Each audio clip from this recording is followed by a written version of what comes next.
Congress party నుంచి ఈ ప్రధానంగా ఎన్నికల్లో పోటీ చేస్తున్నారు. మీకు శుభాభినందనలు, ధన్యవాదాలు. మాకు సమయం ఇచ్చినందుకోసం ధన్యవాదాలు.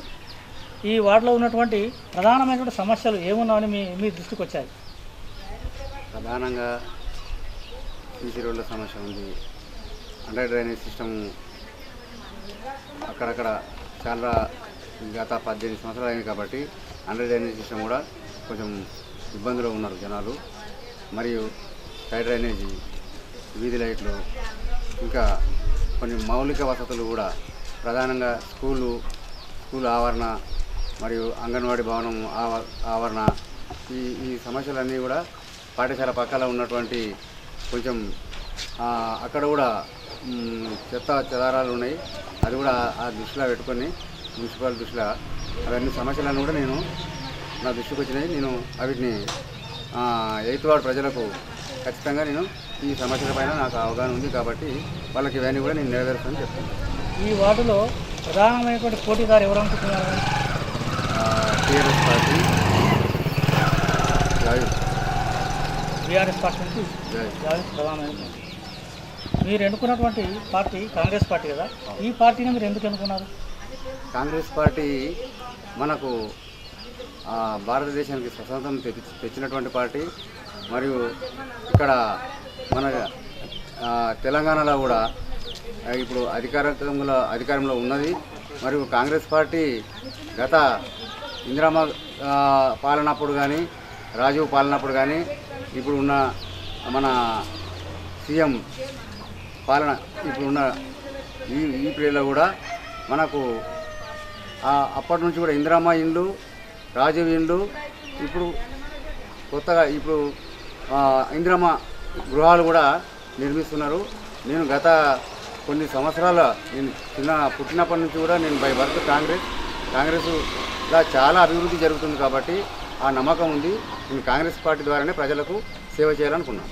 ఈ వార్డులో ఏ వర్గాలతో మీకు సన్నిహిత సంబంధం ఉంది? మరి ఆ వర్గాలు మీ వెంట ఉన్నాయని భావిస్తున్నారా? నేను ఈ కాలనీ 2008లో అప్పుడు ఉన్నటువంటి కాంగ్రెస్ ప్రభుత్వము ఈ గృహాలు ఇవ్వడం జరిగింది. ఇందిరమ్మ గృహాలు కానీ, రాజీవ్ గృహాలు కానీ. అప్పటి నుండి కూడా నేను ఇక్కడనే నివసిస్తున్నా, ఇక్కడనే నేను లబ్ధిదారుగా ఉన్నా. ఇక్కడ ఉన్నటువంటి సమస్యలపైన నాకు మొత్తం కూడా అవగాహన ఉంది. అప్పుడు గతంలో నేను కాలనీ ఈ మున్సిపాలిటీ విలీనం కాకన్నా ముందు ఇది గ్రామ పంచాయతీ లిమిట్లనే కాకుండా ఉండి ఇక్కడ మున్సిపాలిటీ కాకుండా ఉన్నప్పుడు మేము వెల్ఫేర్ అసోసియేషన్గా కాలనీ లోపల రాజీవ్ గృహాలపై వెల్ఫేర్ అసోసియేషన్ ద్వారా నేను అధ్యక్షునిగా గత పనిచేశాను. అప్పుడు కూడా నేను ప్రజలకు చాలా సేవ చేసిన. ఆ సమయం లోపల మున్సిపాలిటీ ద్వారా చెత్త చెదారం గురించి కమిషనర్కు విన్నవించి అప్పుడు కూడా మున్సిపాలిటీ సేవలు అందించినాము. గతంలో చాలా సమస్యలు కూడా నేను ఎదుర్కొన్నా, న్యాయం చేసిన. ఈ రాజీవ్ కాలనీ, ఇందిరమ్మ కాలనీలో ప్రధానమైనటువంటి సమస్య ఏమిటంటే ఈ రక్షణ వ్యవస్థ సరిగా లేదని ప్రజలంతా అంటున్నారు. మరి దానికి సంబంధించి మీ దగ్గర ఏం ప్రణాళిక ఏముంది? రక్షణ వ్యవస్థ మీద మాకు గట్టి నమ్మకం ఉంది. ఇక్కడ ఇందిరమ్మ కాలనీ, రాజీవ్ కాలనీ లోపల ఇక్కడ ఏంటంటే ఇక్కడ తాండూరులో ఉన్న 36 వార్డులకు వెళ్ళి వచ్చినటువంటి జనాలకు ఇక్కడ ఇండ్లు లబ్ధిదారులు ఉన్నారు కాబట్టి వాళ్ళు కూడా అక్కడ వీకర్ సెక్షన్కి వెళ్ళి ఇక్కడ వాళ్ళకు వచ్చినారు. వాళ్ళకు కరెక్ట్ అవగాహన లేదు కాబట్టి నేను డిపార్ట్మెంట్ ద్వారా కానీ, లేకపోతే మేము కూడా మా కమిటీ ద్వారా కానీ, లేకపోతే స్వచ్ఛందంగా ఉన్నటువంటి సంస్థల ద్వారా కానీ అవగాహన కల్పించి వాళ్ళకు మంచి చదువు, సభ్యత, సంస్కారము ఏంది అనేది అవేర్నెస్ తెప్పించి ఇక్కడ చిన్న చిన్న గడబలు కాకుండా కానీ, లొల్లీలు కాకుండా కానీ అది పోలీసు వారి దృష్టికి ఇంతకుముందు తీసుకెళ్ళినటువంటి నా చరిత్ర ఉంది. ఇప్పుడు కూడా నేను ఆ పోలీసు సహకారంతో శాంతి భద్రతలను కాపాడుతాను. ప్రధానమైన ఆరోపణ ఇంకోటి ఏంటంటే ఇక్కడ పోలీస్ స్టేషన్ అనేది యాలాల దగ్గరికి వెళ్ళాలి. యాలాలకు వెళ్ళి ఇక్కడ ఏమైనా ప్రాబ్లం అయినప్పుడు యాలాల దగ్గర వెళ్ళాలంటే ఇబ్బంది పడుతున్నటువంటి వాళ్ళు చాలామంది ఉన్నారు. మరి అప్పుడు ఇక్కడ ఒక పోలీస్ స్టేషన్ ఏర్పాటు చేయాలని చెప్పి మీరు ఏమైనా డిమాండ్ చేయగలుగుతారా? ఖచ్చితంగా. ఎందుకొరకంటే పోలీస్ స్టేషను యాలల్లో ఉంది. మాకు చాలా ఇబ్బందులు అవుతున్నాయి. ఇక్కడ దగ్గర 1.5 కిలోమీటర్ల టౌన్లో ఉంది. ఇక్కడ వస్తే మాకు శాంతి భద్రతలకు చాలా అనుకూలంగా ఉంటుంది. కాకపోతే ఇంతకుముందు ఎస్పీ గారికి, డిఎస్పీ గారికి అందరికీ కూడా వినతులు ఇచ్చినాము కావాలని చెప్పేసి. కాకపోతే ఏంటంటే ఇక్కడ ఉన్నటువంటి రెవెన్యూ రెవెన్యూ కూడా అక్కడ యాలాలకే ఉంది, పిఎస్ కూడా యాలాల పిఎస్ రెవెన్యూలో ఉంది కాబట్టి అది కొంచెం ప్రయత్నం చేస్తున్నారని అన్నారు. మేము ఇప్పుడు ఎమ్మెల్యే గారి దృష్టికి తీసుకెళ్ళి ఎస్పీ డిఎస్పీ లెవెల్ మాకు ఖచ్చితంగా కూడా ఈ ఇక్కడ ఉన్నటువంటి యాలాల పిఎస్ కాకుండా మాకు తాండూరు టౌన్ పిఎస్లో విలీనం చేయాలని చెప్పేసి నేను గట్టిగా ఎమ్మెల్యే ద్వారా అధికారులకు విన్నవించుకుంటా. కాంగ్రెస్ అధికారం ఉంది, కాంగ్రెస్ ద్వారా పథకాలు అన్నీ కూడా గరీబులకు ఎక్కువ పథకాలు అనుభవిస్తున్నారు, అంటే పొందుతున్నారు. ఇప్పుడు ఆ అవతల నాకు ఆపోజిషన్ ఉన్న వ్యక్తి టీఆర్ఎస్ ఆర్ బీఆర్ఎస్ పార్టీ, వాళ్ళు ఏం చేయలేరు. గత 10 సంవత్సరాలు కూడా ఏం చేయలే. వాళ్ళు ఉట్టిగానే హామీలు ఇచ్చిండ్రు, అన్నీ ఊరికే వెళ్ళిపోయినా కానీ ఏం చేయలే. ఇప్పుడు గత ఈ 2 సంవత్సరాల లోపల కాంగ్రెస్ పార్టీ ఆయం లోపల ఇక్కడ మా స్థానిక లోకల్ కౌన్సిలరు వెంకన్న గౌడ్ గారు గత 3 సంవత్సరాల లోపల ఏం చేయలేడు, కానీ 2 సంవత్సరాల కాంగ్రెస్ పార్టీ ఆయం లోపల కొన్ని అభివృద్ధి కార్యక్రమాలు చేసిండు. కాబట్టి ఇంకా కాంగ్రెస్ ప్రభుత్వం ఉంది కాబట్టి మాకు కాంగ్రెస్ ద్వారా ప్రభుత్వం ద్వారా మాకు చాలా లాభం వస్తాయి. మేము గట్టిగా ఫైట్ చేసి అన్ని సీసీ రోడ్లు కానీ డ్రైనేజ్ సిస్టమ్ కానీ ఇంకా టోటల్గా ఏది ఉన్నా కూడా మౌలిక వసతులు అన్నీ కూడా మాకు హామీ చేయగలనే మాకు ధైర్యం ఉంది. మేము ఫైట్ చేసి గరీబులకు మన ఇక్కడ స్థానికులకు అందరికీ న్యాయం చేస్తాం. మీరు మీ కాంగ్రెస్ పార్టీ ద్వారా మీరు గెలిచినట్లయితే సేవ చేస్తారు. ఒకవేళ ఓడిపోయినా కూడా మీ ప్రజల్లో ఉంటారా? ఖచ్చితంగా ఉంటా. ఎందుకొరకంటే నేను ఓడినా గెలిచినా నేను ప్రజలతోనే ఉంటా, ప్రజలతోనే మేమాకమై ఉంటా.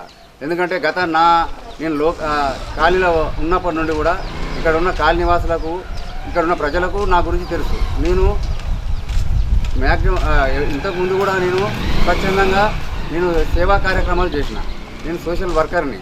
నేను పార్టీ గెలిచినా అని కూడా పార్టీ ద్వారా సేవలు చేపిస్తా, పార్టీ ద్వారా ఒకవేళ ఓడిపోయినా కూడా నేను ప్రజల్నే ఉంటా. మీ ప్రధానమైన పోటీదారు మీపైన చేస్తున్నటువంటి ఆరోపణ ఏమనుకుంటున్నారు? ప్రజల్లో ఎటువంటి ఆరోపణ వినిపిస్తుంది? ఆయన నా పైన మా ప్రభుత్వం పైన తప్పుడు ఆరోపణలు చేస్తున్నాడు. ప్రజల లోపల మిస్గైడ్ చేస్తున్నాడు అందరికీ. ప్రజలు చాలా తెవిపరులు, వాళ్ళు ఏం చేసినాను కూడా ప్రజలు గమనిస్తారు. ఆయన నా పైన ఏం చేసినాను కూడా నా గురించి ప్రజలకు తెలుసు, మా పార్టీ గురించి ప్రజలకు తెలుసు.